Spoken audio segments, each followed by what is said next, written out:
Ilan taon ka na, sir? 30 po. Yan. Taga saan po kayo? Bulacan po. Bulacan. O, taga Malate ito si Ma'am Hazel. Manila. Artistician. Oo. Mahilig sa mga beauty products. Alright. Sir, napaakyat ka dito. Ibig sabihin, gusto mo si Ma'am Hazel. Nag-try lang ako, sir. If Eh, kung pwede kay ma'am, ganun, kung papasa. akala ko makashoot ka. Medyo maliit lang to, sir, ha? Kaya kung sakali man na maawa ka, dandahan lang, ha? Okay lang to, ma'am? Si Angelo? Pass. Bakit pass?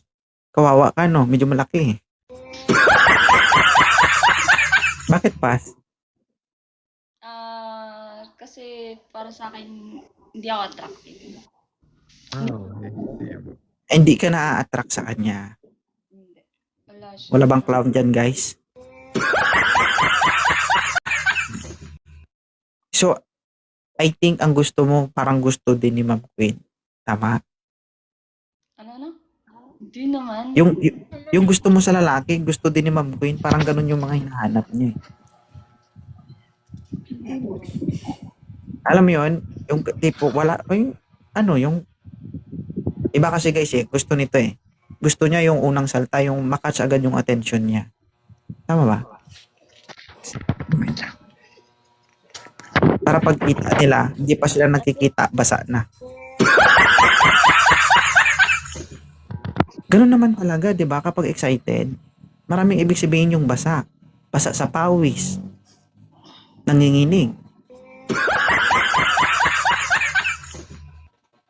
Idol, ilang taon ka na? 30, sir. 30. Ito Sa tingin mo, kaya mo kayang paamuhin ang babaeng ito? Ay, hindi, sir. Ay, ba't ka sumubok? Oo. Ito na lang. Gusto mo tulungan kita? Paano ba? Paano ba mga banat natin dyan, sir? Baka tutornilyohin din ako niyan. Mag-agree ka muna. Gusto Sige, mo ba sige, tutulungan sige. kita para mapasagot mo siya? Sige. Naniniwala ka ba na kahit ngayon mismo kaya kong pasagutin ang babaeng to? Ay, kung ikaw yan, sir, walang problema. Ganyan ka ba? Hazel, taga saan ka?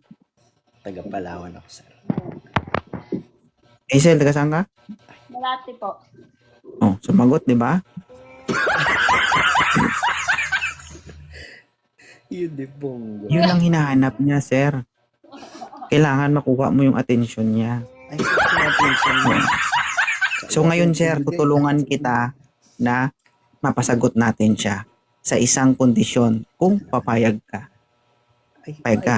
Payag, hanggang may Okay. kantidad. Halimbawa, napasagot natin siya, no? Basta Ang daan ay ako. Makinig ka muna to. Kailan ba? Okay. Kung papayag ka, papasagutin natin ang babae na to sa pamamagitan ni 2.0 sa isang kondisyon. Deal. Kapag mapasagot natin siya, ako muna bago ikaw. Ano ka, hilo? Ako magpapakahirap, ikaw titira? Ay, Eh di wow. Di pa sabi. Joke lang. Sige sir, kausapin. Kung dahil lang. Hindi, tulog na kasi. Hindi kasi sir, kapag dumaan sa akin yan, ubos na yan. Ewan ko lang kung tanggapin mo pa yan. Tuyok-tuyok na din tayo, sir. Sige, kausapin mo. Wala, ginatamad ko, sir. Ay, naog to. Sa bayan. Natamad daw siya, ma'am. Gusto niya ikaw manligaw sa kanya.